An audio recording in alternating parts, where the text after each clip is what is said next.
We're gonna shift gears. Guitars.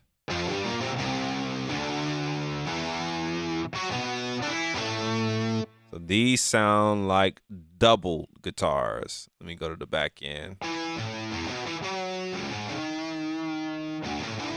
So we're going to lump these both together in a track stack, or I would do the same thing if I was in Pro Tools. You'll see the same exact process.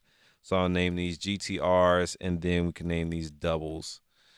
So what we're gonna do is on the bus or on the track stack, we're rolling off as we're making space and covering our butts so we don't have coming in the mix when they play your stuff in a stadium, because it will happen.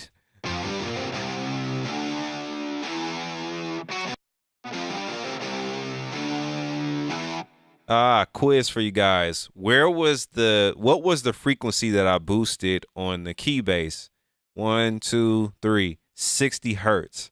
So that lets me know if you go below 60 hertz or around 60 hertz, you're getting to where that bass is.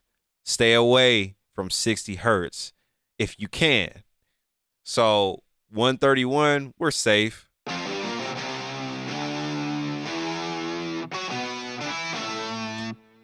Let's do a self-test, self-check, bass.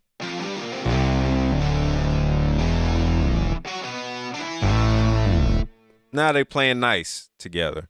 So keep that in mind. Whatever you did last, just keep a little tab on those frequencies that'll help you for space on the spectrum.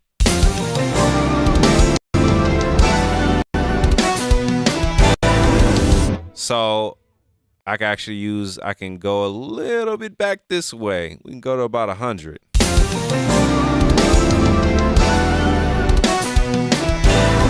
I'm a depth guy, so I like the depth of the guitars. So I'm gonna save some space. That's all I'm gonna do with that. I'm gonna throw up another plugin for you guys. That's a one-trick pony, which is the CLA guitars. Now these are MIDI guitars, so I'm going to mix these slightly more aggressive. See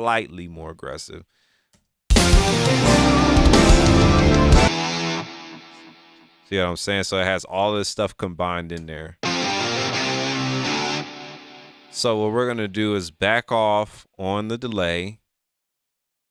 Then we're gonna back off on the reverb. Sounds great. We're going to compress this a little bit.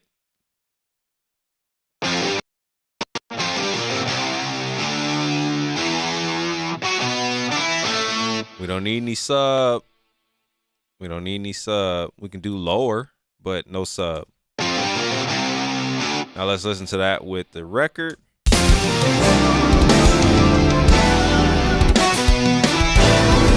Guitars. What's up? So we're going to turn this down now.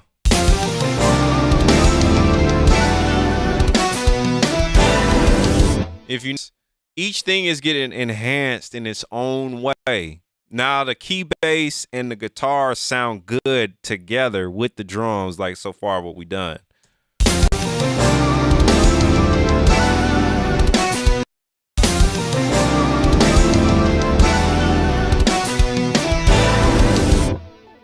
Sounds good. So compression, maybe a mild amount of compression, like a subtle amount. I would actually compress before going into CLA. If you compress the CLA guitars, you're compressing everything, the whole gamut. Nothing wrong with that. I'll be curious to see how your approach would be after. That compression would have to be really light. But I would actually compress before going into CLA. So I'm just going to use my favorite, the 2A. I'm not going to slam these. It's just going to be chef's kiss kind of vibe.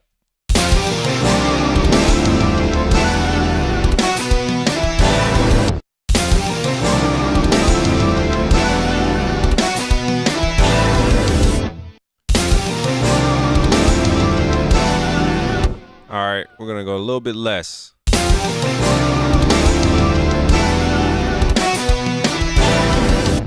Healthy balance. Healthy balance. Barely any major compression. Mixing is a very, very hard art to master. I know because I've been trying to master this art for several years. That is one of the reasons why I do Mix Mondays. It's a learning environment, and every mix that I do, I learn something new. And I've taken everything that I've learned over the years and we have poured it into our mixing templates. Mixing templates are a great starting place, and we have created several templates that allow you to get up and going quickly, and we have created them for Logic Pro X, we have created them for Pro Tools, for Studio One, for Ableton Live, and so many others. So if you're interested in taking your mixing to the next level, or even just getting started, make sure you check out these links down below in the description of this video and grab your template today. All right, back to the show.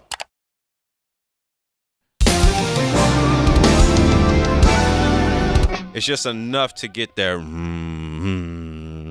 driving in with the bass.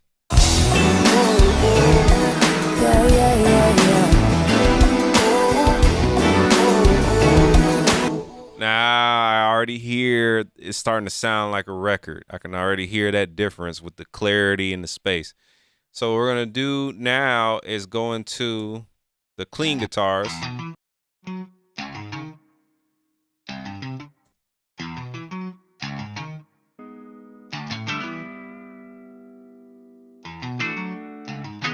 Key guitars. So we're gonna have to affect these again with a different approach, slightly.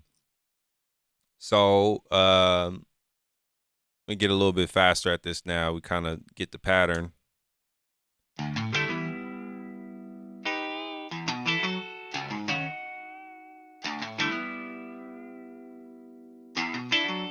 Okay, so now let me listen to this with the record.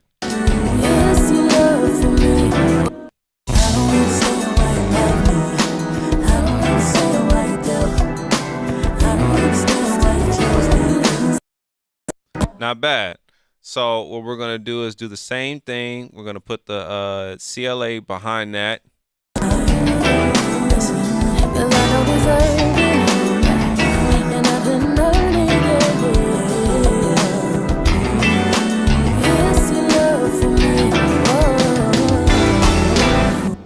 All right, so we got a little bit more life coming out of these now. So what I'm gonna do is do the CLA guitars again, but these guitars sound a little too flat to me. So what I'm gonna do is utilize the stereo functionality of this. I'm gonna turn off the delay completely, a little bit of the club, a little bit of compression, and just start here.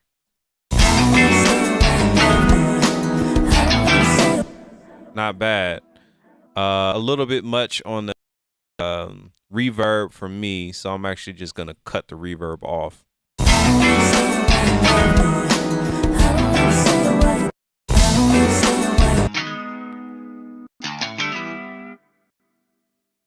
Better. Why do I feel like something ain't? Yeah, it's in bus 14. Oh, because it's coming from the plug-in itself. It's coming from the instrument itself. I think it's coming from in here. So let's say that was the case.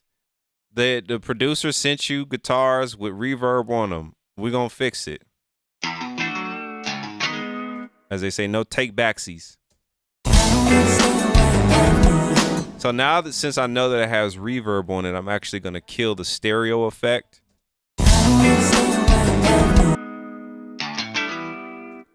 Then what I'm also going to do is make some choices with panning. Logic kind of sucks with this. You got to click on the pan pot and put it on stereo pan. This is true pan. If you don't, you're going to be turning down one side. So we got to do that on both of these, stereo pan. So I'm going to make some decisions really quick. Doubling the bass.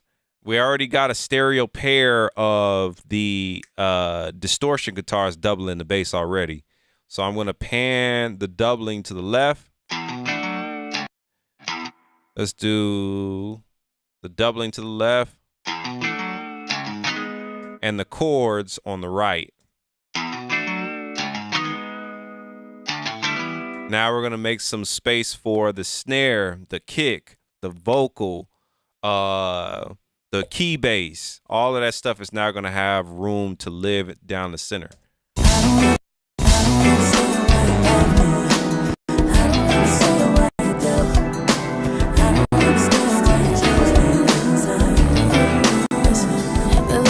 See what I'm saying? And it makes your mix sound wider by making those decisions.